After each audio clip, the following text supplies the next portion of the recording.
let's give a warm applause to our readers and the band.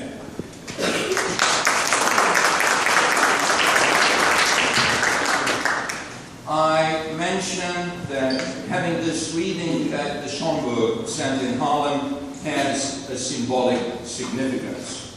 Let me first give the floor to the director of the Schomburg Center for Research in Black Culture for his welcome address. Dr. Khalil Mohammed, you have the floor.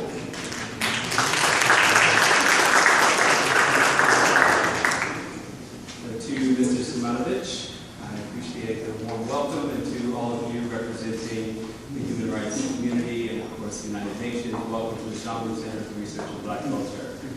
This is an august occasion, I think, for all of us to renew our commitment to the worth of human rights in the world, and this institution dedicated to the preservation and the interpretation of the global Black experience is all too familiar to those who are committed to celebrating the African diaspora. And on this eve of the International Decade of celebrating peoples of African descent, I can think of no other place but here to be here to mark this moment.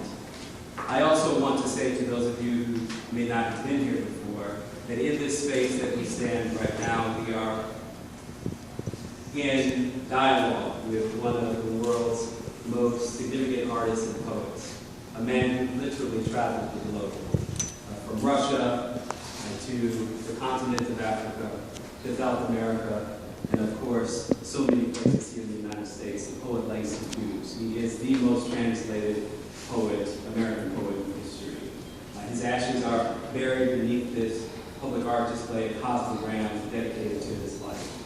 And I wanted to use him as inspiration because he spoke so clearly to the struggle for democracy and for human dignity.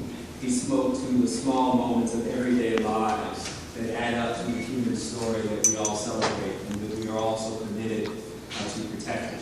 And in this moment where we might all be interrupted by protests and demonstrations around the right to life and to be free of state-sanctioned violence, I think that Langston Hughes, as a poet griot of our time, will help us to find the inspiration, to find the poetry, to find the words to make meaning of our time, and to pass on to younger people what they need to carry forward the great work of human rights in this moment. So thank you for being here at the Schomburg Center, and I am honored here to participate in this public reading.